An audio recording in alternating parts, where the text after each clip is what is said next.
죽음은 향기보다 먼저 소리로 찾아온다는 것을 그 낡은 적산 가옥의 문턱을 넘기 전까지는 미처 알지 못했습니다. 제 이름은 김민호, 34살의 건축 사진작가입니다. 저는 평생을 차가운 콘크리트와 정교한 도면 사이에서 살아왔고 눈에 보이지 않는 것이나 증명할 수 없는 존재를 믿는 사람들을 내심 비웃으며 살아온 지극히 이성적인 사람이었습니다.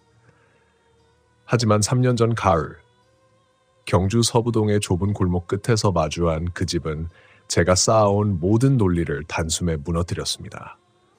당시 저는 일제강점기 시절 지어진 가옥들의 흔적을 기록하는 프로젝트를 진행 중이었습니다. 경주는 화려한 신라의 유적 뒤편으로 시간이 멈춘 듯한 적산 가옥들이 기괴하게 섞여 있는 도시입니다. 그 중에서도 제가 찾아간 곳은 현지인들조차 그 골목은 해가 지면 고양이도 안 들어간다며 손사래를 치던 곳이었습니다.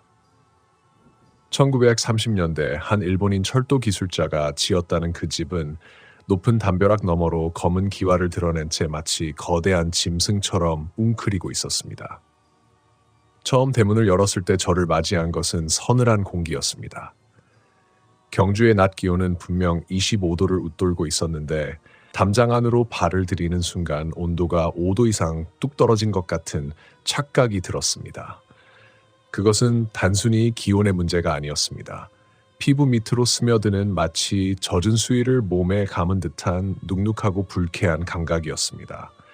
저는 제 과거의 트라우마, 어린 시절 좁은 벽장 속에 갇혔을 때 느꼈던 그 폐쇄 공포증이 도지는 것이라며 스스로를 다독였습니다.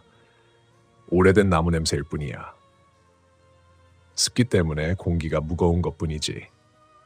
그렇게 합리화하며 카메라는 챙겨든 손에 힘을 주었습니다. 집의 구조는 전형적인 일본식이었지만 어딘가 기묘하게 뒤틀려 있었습니다. 복도는 비정상적으로 길고 좁았으며 방들은 서로를 감시하듯 엇갈려 배치되어 있었습니다. 특히 거실 한복판에 깔린 다다미에서는 이상한 냄새가 났습니다. 마른 집 냄새가 아니라 무언가 부패한 것이 오랜 시간 건조되어 응축된 듯한 비릿하면서도 달콤한 악취였습니다. 저는 코끝을 찌르는 그 냄새를 애써 무시하며 셔터를 눌렀습니다. 뷰파인더 너머로 보이는 집의 내부는 지나치게 정적이었습니다. 먼지 하나조차 공중에 멈춰 서 있는 것 같은 물리적인 시간이 정지된 공간처럼 느껴졌습니다. 그때였습니다. 발밑에서 끼익 하는 소리가 들렸습니다. 낡은 나무 복도를 밟으면 당연히 날 수 있는 소리였지만 문제는 제가 움직이지 않았다는 것입니다. 저는 복도 끝 화장실 앞에 멈춰 서서 카메라 설정을 바꾸고 있었습니다. 소리는 제 뒤쪽, 방금 지나온 어두운 복도 끝에서 들려왔습니다. 누군가 발 뒤꿈치를 들고 아주 천천히 조심스럽게 나무판을 짓누르는 듯 소리. 저는 숨을 멈추고 귀를 기울였습니다. 다시 끼익 그리고 쓱. 그것은 분명 발소리였습니다. 맨발이 나무 바닥을 스치는 소리. 누구 계세요? 제 목소리가 공허하게 빈집을 울렸습니다. 대답은 없었습니다. 다만 대답 대신 돌아온 것은 아주 미세한 진동이었습니다. 집 전체가 아주 작게 떨리고 있었습니다. 마치 이 집 자체가 살아있는 생물이고 제 목소리의 반응에 낮게 신음하는 것 같았습니다.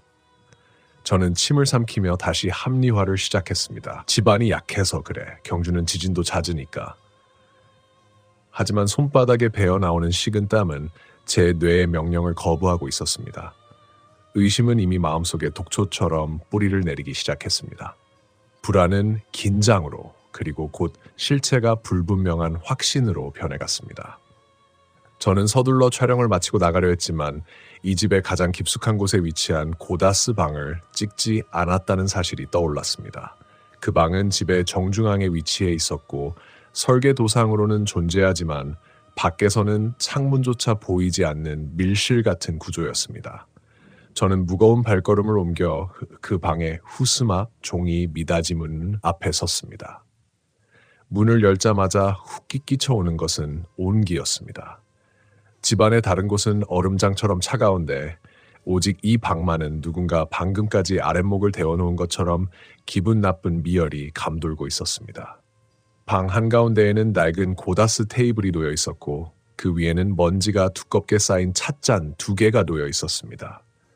누군가와 대화를 나누다 갑자기 증발해버린 것처럼 찻잔 안에는 말라붙은 찻잎 찌꺼기가 그대로 남아 있었습니다. 저는 카메라를 삼각대에 고정하고 장노출 촬영을 시작했습니다. 셔터가 열려있는 그 몇 초의 시간 동안 저는 방의 구석진 어둠을 응시했습니다. 그런데 갑자기 고다스 밑에서 무언가 움직이는 소리가 들렸습니다. 부스럭. 쥐라고 생각했습니다. 아니, 쥐여야만 했습니다. 하지만 소리는 쥐의 것이라고 하기엔 너무나 규칙적이었습니다. 들숨과 날숨. 마치 누군가 고다스 밑 좁은 공간에 몸을 구부리고 앉아 가쁜 숨을 몰아쉬는 것 같았습니다. 후, 스, 후. 소리는 점점 커졌고 저는 공포로 얼어붙어 카메라를 챙길 생각조차 하지 못했습니다. 그때 고다스 덮개천이 미세하게 들썩였습니다. 아래에서 무언가 밖을 내다보려는 듯이 혹은 밖으로 나오려는 듯이 천 끝자락이 위로 들렸습니다. 저는 뒷걸음질을 치며 복도로 튀어나갔습니다.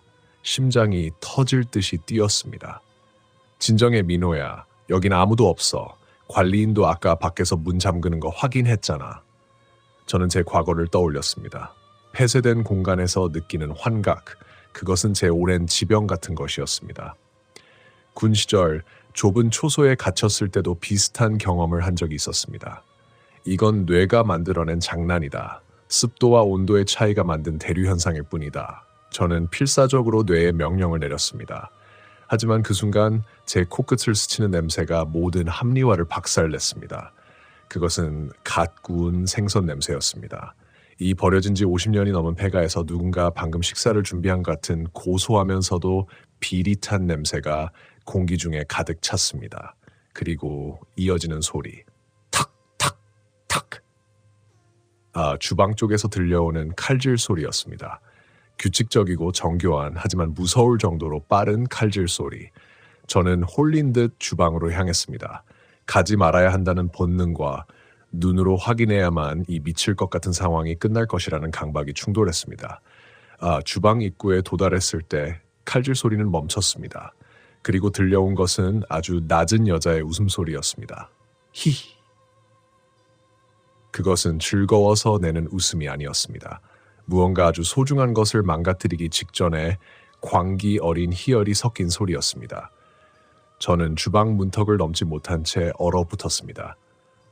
바닥을 보니 누군가 주방에서부터 거실 쪽으로 기어나온 듯한 젖은 흔적이 남아 있었습니다.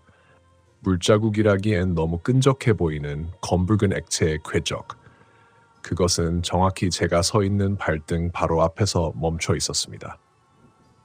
공포는 이제 공황으로 치닫고 있었습니다. 저는 제가 들고 있던 손전등을 비추었습니다. 하지만 빛이 닿는 곳마다 집은 기괴하게 모습을 바꾸고 있었습니다. 분명 일직선이었던 복도는 이제 끝이 보이지 않을 정도로 휘어져 있었고 벽면의 종이 문들은 수천 개의 눈두나가 되어 저를 내려다보는 것 같았습니다. 저는 도망쳐야 했습니다. 대문을 향해 뛰었습니다. 하지만 아까 들어왔던 현관은 온데간데 없고 그 자리에는 거대한 전신 거울 하나가 놓여 있었습니다. 그 거울은 이 집의 원래 주인인 일본인이 가져다 놓은 듯한 테두리에 복잡한 문양이 새겨진 낡은 것이었습니다. 거울 속의 저는 제가 아니었습니다. 거울 속의 남자는 공포에 질려 있는 것이 아니라 입을 귀밑까지 찢은 채 저를 보며 비웃고 있었습니다. 너도 똑같아. 거울 속에 제가 입을 벙긋거리며 말했습니다. 소리는 들리지 않았지만 분명히 그렇게 말하고 있었습니다. 저는 비명을 지르며 거울을 주먹으로 쳤습니다. 거울은 깨지지 않았습니다. 대신 거울 표면이 마치 액체처럼 일렁이더니 그 안에서 검은 손들이 튀어나와 제 손목을 붙잡았습니다. 차가웠습니다. 얼음보다 더 차갑고 죽은 자의 피부처럼 푸석거리는 감촉.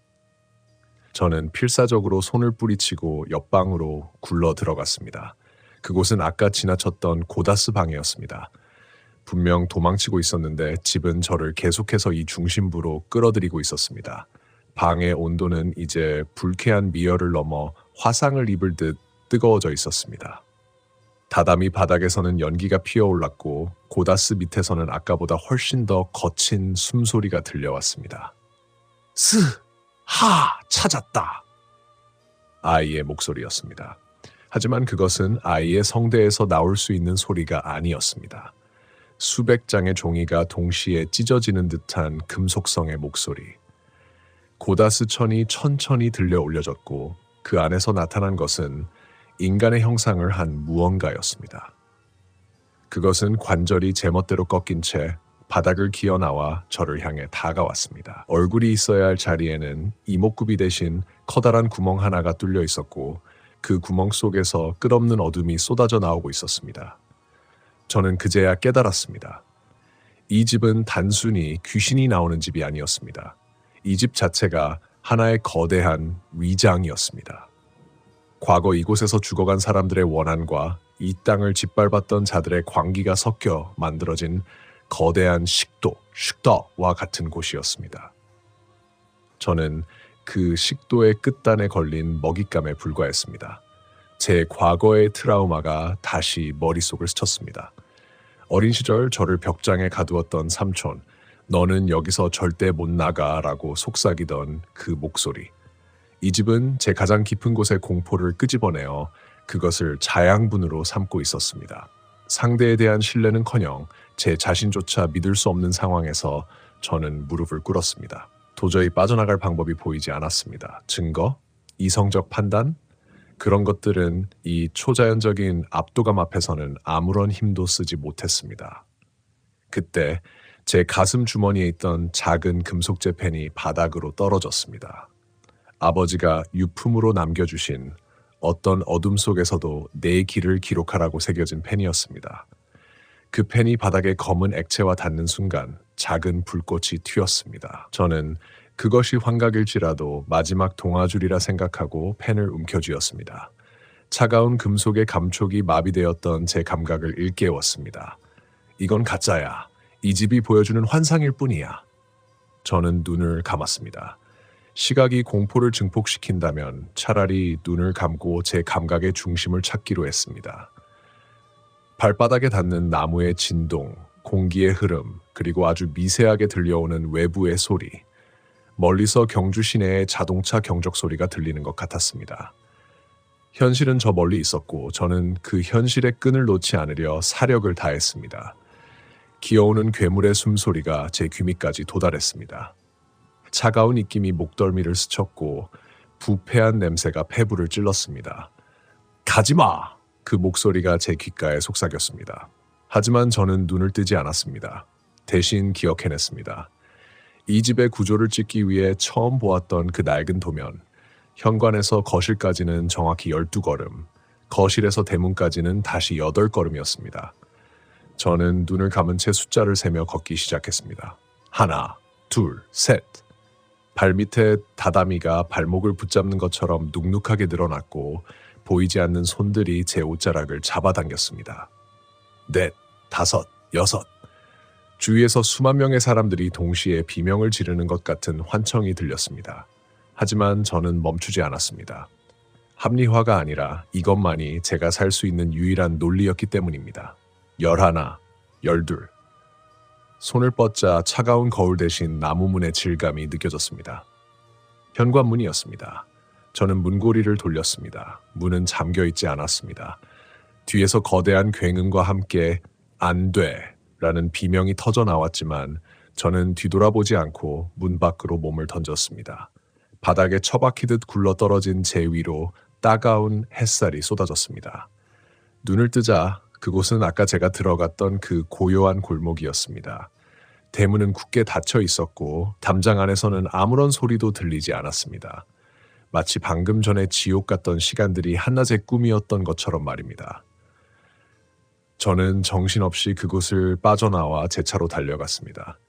카메라 가방을 열어보았습니다. 하지만 그 안에는 카메라 대신 까맣게 타버린 집더미와 썩은 찻잎들만이 가득 차 있었습니다. 제가 기록하려 했던 모든 증거는 사라졌고 오직 제 기억 속에만 그 집의 공포가 낙인처럼 찍혔습니다.